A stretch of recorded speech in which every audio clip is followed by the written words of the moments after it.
New South Wales Legislative Council. The New South Wales Legislative Council, often referred to as the Upper House, is one of the two chambers of the Parliament of the Australian state of New South Wales. The other is the Legislative Assembly.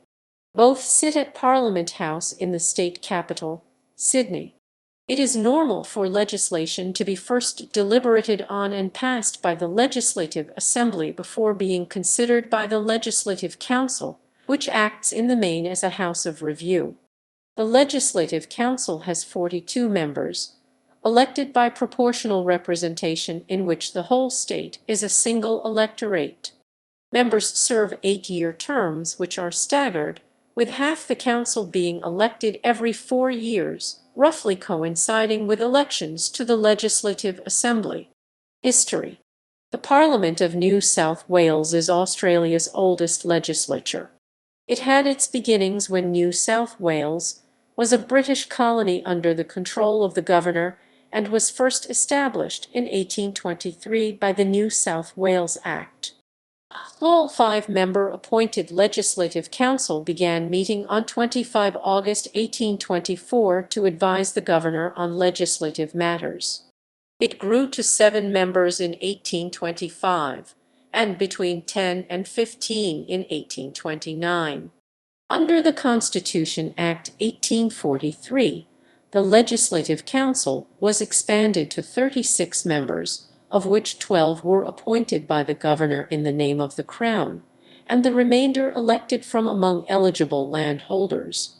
In 1851, the council was enlarged to 54 members, with 36 of its members elected by adult males who met certain property requirements, and 18 appointed members. In 1856, under a new constitution, the Parliament became bicameral with a fully elected Legislative Assembly and a fully appointed Legislative Council, with a government taking over most of the legislative powers of the governor. The right to vote was extended to all adult males in 1858. On 22 May 1856, the newly constituted New South Wales Parliament opened and sat for the first time, with the new 54-member Legislative Assembly taking over the council chamber. A second meeting chamber for the 21-member Upper House had to be added to the Parliament building in Macquarie Street.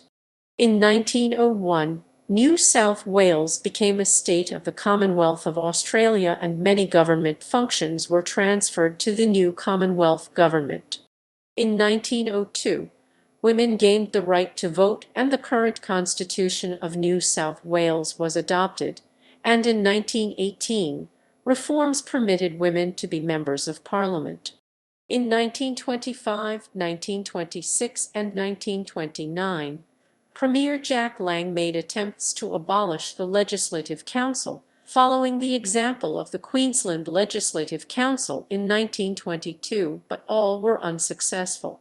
The debate did, however, result in another round of reforms, and in 1933, the law was changed so that a quarter of the Legislative Council was elected every 3 years by members of the Legislative Assembly and the Legislative Council.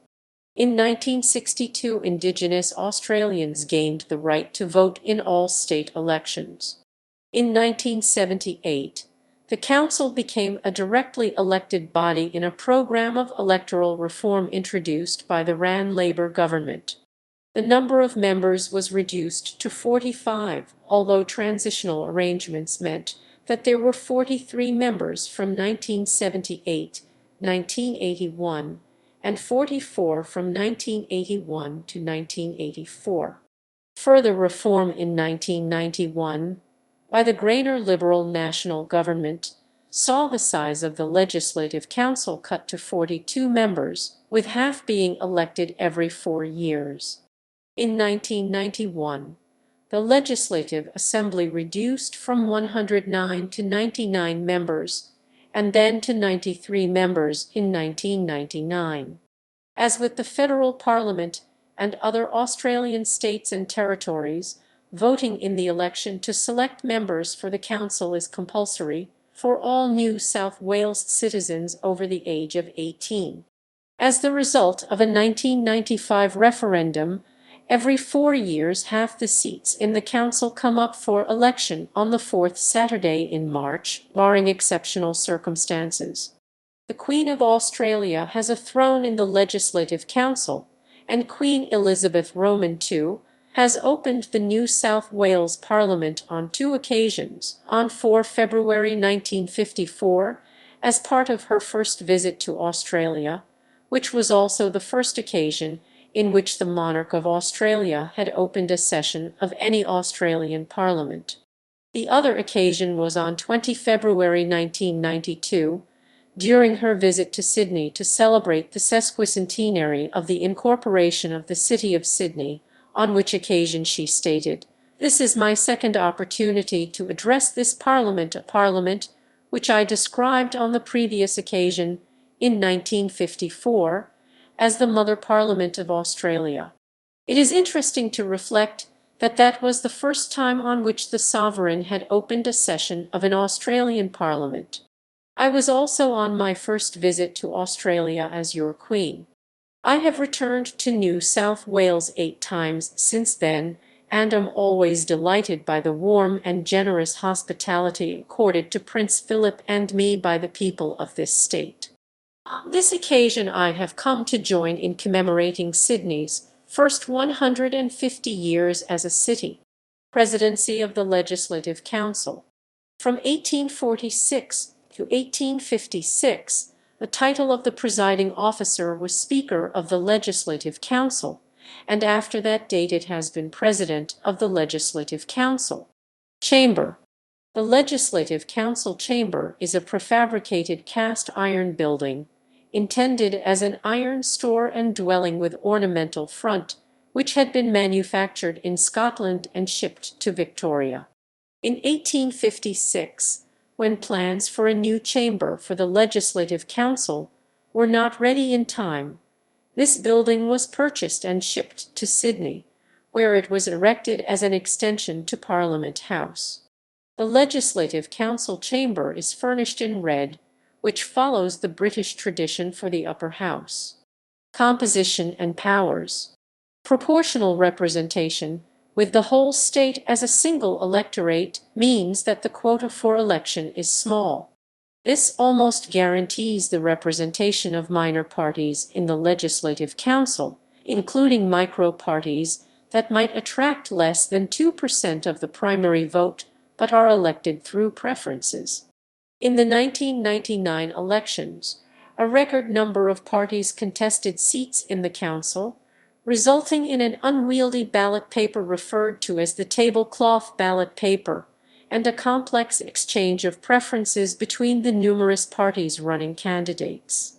As a result, party registration requirements have since been made more restrictive, e.g., requiring more voters as members, and a larger number of candidates to become eligible for a simple above-the-line voting box, and the replacement of party preference arrangements with optional preferential voting. This reduced the number of parties contesting elections and increased the difficulty for small, upstart parties to be elected, so that only 5 are now represented in the council: Shooters, Fishers and Farmers, Christian Democrats, the Greens, One Nation, and the Animal Justice Party, along with Labour, Liberal, and National Party members. Current distribution of seats 2019-2023. The President of the Legislative Council has a casting vote, should the result be equal from among those present eligible and choosing to vote. With 42 members, with 1 removed as President, a majority is 21 of the 41 possible of the whole 42. Section 22I of the NSW Constitution states that all questions arising in the Legislative Council shall be decided by a majority of the votes of the members present other than the President or other member presiding, and when the votes are equal, the President or other member presiding shall have a casting vote.